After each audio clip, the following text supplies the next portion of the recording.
I never bought Avengers on launch, but hearing how bad it was gave me a curiosity boner, and I had to see for myself. Sometimes the vast majority of people are right. Avengers is insulting, and it's a shame because buried in here is a good game somewhere. It's an action RPG live service game set in the world of Marvel's Avengers. You have a main story campaign which, plot-wise, I quite liked. Kamala Khan reeks of a diversity casting, but her story and that of the other Avengers is quite engaging. They have to reunite after being blamed for a catastrophe and stick it to AIM, the people who have blamed them and taken over the world. The story is obviously still continuing with recent expansions, and I do like the direction it is going, but I have to say Hawkeye's recent DLC was very disappointing, more on that later. Narratively, the game is pretty strong, but that's all it has going for it, unfortunately. The mission design in Avengers is amazingly boring. You walk around boring environments, beating up AIM soldiers and robots, and then you will do a generic objective like defending a point, releasing prisoners from cages, protecting people, capture objectives. Then you will go into an AIM facility and do the same again. That's every mission in the game. As you go through each mission, you will get loot to improve your character, most of it being shitter than what you already have. You will also gain XP to level up and skill points to add to a skill tree. The combat is an absolute mess. Each character feels different in their attacks, but otherwise they are not. You would think Hulk would be able to take a punch from a small robot without being staggered, but no, he flings himself away as dramatically as the small thin girl. There are so many enemies on screen, not only does it tank the frame rate, it makes the combat so frustrating. You have range flying enemies, normal range enemies, enemies that come up and punch you, shielded enemies, fucking everything you can think of, mate, and you have so many attacks coming at you at once, it's impossible to dodge all of them. And as you get staggered so easily, one attack hitting you can lead to more hitting you and then you're down. Great. Also, enemies don't get staggered much. There's some bullshit stat that governs it. Like if an enemy is mid-attack and I wang him one as the Hulk, he should not be taking it like I just tickled him a bit and still hit me.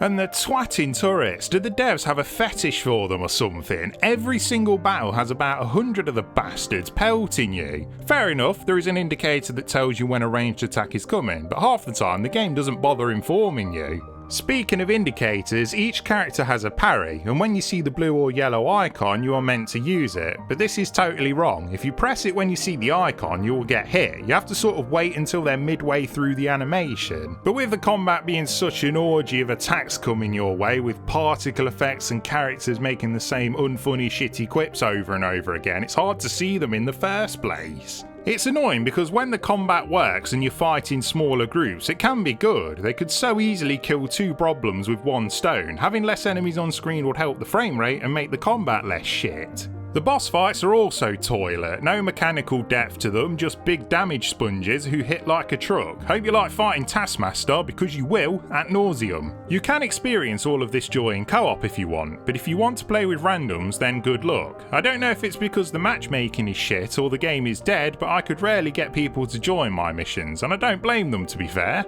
It's buggy as well, takedowns never seem to connect properly for me, the game just refused to load a lot, mission objectives have bugged out, halting progress dead, and how the fuck can you fuck up hub areas? They are so badly laid out, especially the helicarrier. The skins you can buy and unlock in each character's battle pass are quite poo as well. The best ones you unlock are for finishing the main campaign, but that might just be a personal taste thing. Yes, you can pay real money to skip levels on the pass, as if Avengers couldn't become insulting enough. Suppose I should quickly talk about the recent Hawkeye expansion, if you can call it that. You can finish it in a couple of hours, and it just ends with no resolution. It makes it seem like you're going to be fighting a new enemy called the Kree, but no, they are nowhere to be found, just fight AIM again. It's exactly the same as the rest of the game, just with a new character who has a lot of similarities to the old one, Kate Bishop. It's not worth the multi-month wait at all. It's a nice looking game for sure, but so what? They clearly need to tone down the visual spectacle to help the frame rate and stop my PS4 sounding like it's going to break through the Earth's atmosphere. In summary, Avengers is like pissing in the sink. You could do that and make a live service game, but why when you have a perfectly good toilet? In this analogy, a good single player game. Oh yeah, they announced the Wakanda expansion and a roadmap. Good if any of that content ever comes out. Remember when Anthem promised that? No way is Avengers surviving. Everything in that roadmap should be in the game now. Even if it was, you still have god-awful design that hasn't been thought out everywhere.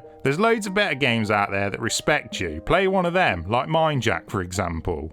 I'm such a mess, I'm lost, I'm no good at this. I'm in love, still in love, still in love with you.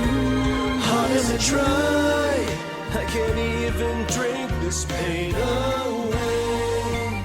Memories of you, twisting my view. I've been a fool.